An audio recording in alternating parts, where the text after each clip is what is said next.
God damn, Madrimov? Hey, you a badass dude. You ain't no fucking Terrence Bud Crawford, but you a badass dude. Let me tell you, man, you fought one of the best. And one thing you gained out of that fight with Terrence Crawford is a fan, for sure. Bud is one of my favorite fighters. Has been for a long time. I've been following for a long fucking time. My dad even stays in Omaha, Nebraska. I went and seen Bud when he sold out when he fought against David. I was actually sending shit in that fight to old boy that runs the page Boxing Ego. I was sending him clips for him to use that shit on Instagram because I was in there live. But all you guys that are hating on Bud, what the fuck? This dude used to started his career at 130.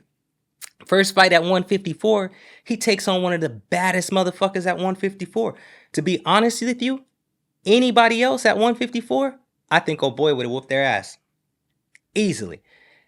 Terrence had a hell of a fight in front of him. I'm sitting there watching just from like the aspect of a fan, like simply when I'm sitting there commentating fights, like I commentate for Toscano and a few other people and shit like that. Dude's style, like it kind of reminded me of like I remember when I first started paying attention to Tyson Fury, and I was like, holy shit, I ain't never seen somebody so irky and jerky and moves and shit a lot. It fucks with people's timing. Terrence did a hell of a job at neutralizing that shit. Where actually this Madrimov dude, this dude is a motherfucking athlete. I sat back and watched some of his training videos, his backflipping, jiu-jitsu, his wrestling, the shit he does in the gym, the way he weightlifts, like everything, the way he cross-trains. I was like, holy shit, this is going to be a hell of a fight. And it was.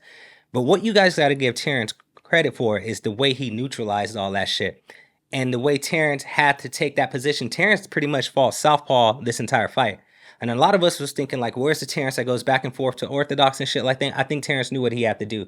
He had to neutralize that shit. And he had to worry about old boy with that jumping hook that he comes up with. And I've seen it in other fights where old boy puts motherfuckers in, and the corner puts them on the fucking ground with that shit. And another thing, too, that straight right hand was landing on Terrence. But one thing Terrence does that a lot of fighters don't is Terrence will put himself in position to be hit so he can counter you.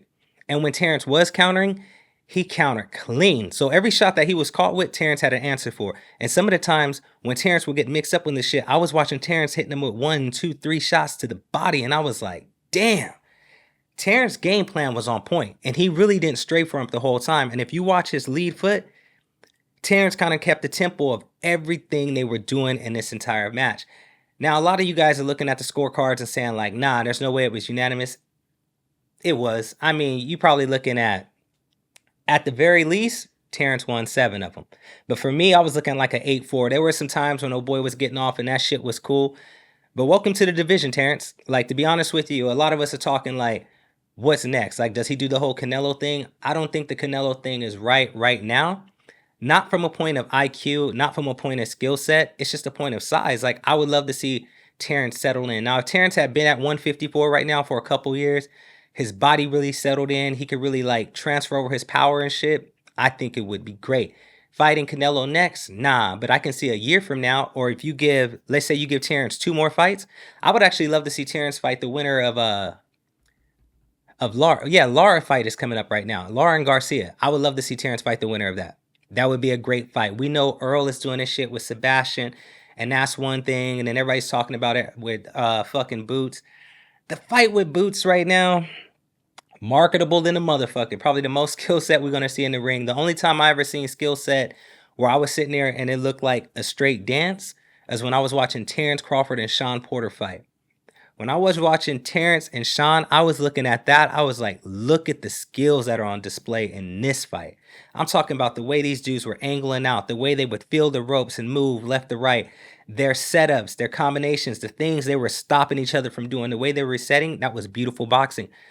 But so was it here. I'm sitting here. I just got done watching the highlights again with this Terrence Crawford.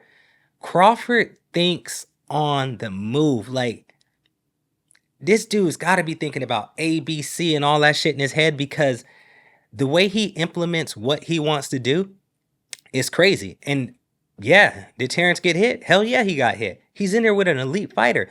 Oh boy may not have the pro numbers, but his amateur fighting background was crazy. It almost reminded me of the shit that we saying with Lomachenko.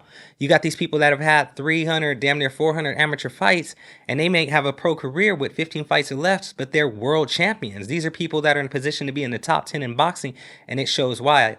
This Eastern European style, and then seeing the fact that he was actually sparring with Bivol and stuff like that, this makes total sense. Anybody else that would have gotten in the ring with him outside of Terrence Crawford would have probably got their ass knocked out over the past weekend, but Bud did it again. Where Bud goes at 154, I can definitely see him unifying the division. If I was Bud, I would unify the division, go down in history as one of the first male boxers to ever do that shit in 3 different divisions. And then, hey, if the money fight is out there with Canelo, take the fucking money fight. Because as much as you've given us to be at, what is Bud, 36, 37 right now? Hell yeah, man, do what you got to do. Get that fucking money fight so you can take care of your family or retire and just walk off into the sunset. I hate seeing my top fighters or people I know that are like future Hall of Famers fight to the point because like their money situation's fucked up that they're just fighting to the point where they're just getting their ass beat and their entire legacy or what I like remember about this individual is just damn near erased because like it gets to the point where like with Bernard Hopkins and shit like that, you start just remembering them for their last few fights. I remember being young and watching Tyson go through that shit. And you're like, what the fuck?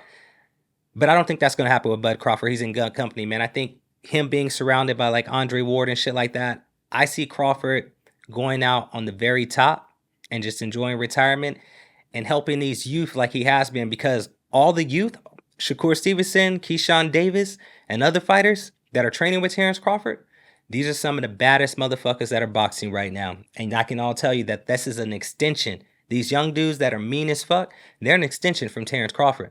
And if you guys are curious, man, this is the Terrence Crawford era. It's been like this for a while. It would have been, we would have seen more of him and had better fights for sure if he wasn't tied up and fucking with Top Rank all that time. And that's just what it is. But how can you question Bud at this point?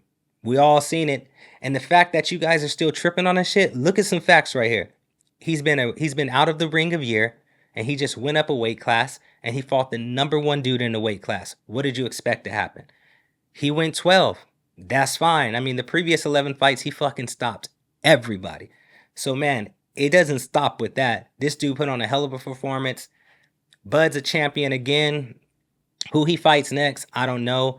We'll see what happens with Ortiz and see if he wants that shit. I think if he fought Ortiz, he would actually stop Ortiz. No bullshit. It would be an easier fight than this. Like I said, if I was him, I would just go clean up belts. I would just chase the fucking belts in the division. Crawford's a little older guy. Extremely healthy, like he says, man. He doesn't smoke. He doesn't drink. He just focuses on his craft and boxing and his kids and his family and shit. So it's not an issue of is he slowing down. And one thing we know about Crawford ain't really took a lot of damage. Crawford ain't really been in no fucking brawls where they could have been 50-50. Yeah, he's taken some shots. I've seen him rocked a few times. I think the first time I seen him get rocked was against Gamboa. But other than that, man, Crawford ain't never really took no fucking ass whooping. That dude's body and shape. The age shit don't mean nothing. If you seen this fight, when Crawford was countering and letting them hands go, he's still fast than a motherfucker. So, hey, if you're a fan of boxing, you got to be a fan of what's going on right now, man. Ever since it's been Ryder season, we've been getting some hell of a fights, man. So if you missed this weekend and you just hearing about it, man, go to DAZN. Go watch every single highlight from these fights because there was no shabby-ass fights. Every single one of these could have been a main event or co-main event. So congratulations to Crawford. Madrimov, you got a new fan, bro. I'm going to be watching everything you do. I think, honestly, this is probably your Issa Cruz moment. It's kind of like when Issa Cruz fucking went the distance with Tank and he became a superstar. This dude's a motherfucking superstar. So make sure you guys like him, subscribe. You guys know I keep it 100% real over here at the Black Corner. I'm Shelly Hollis. I'll see you next time.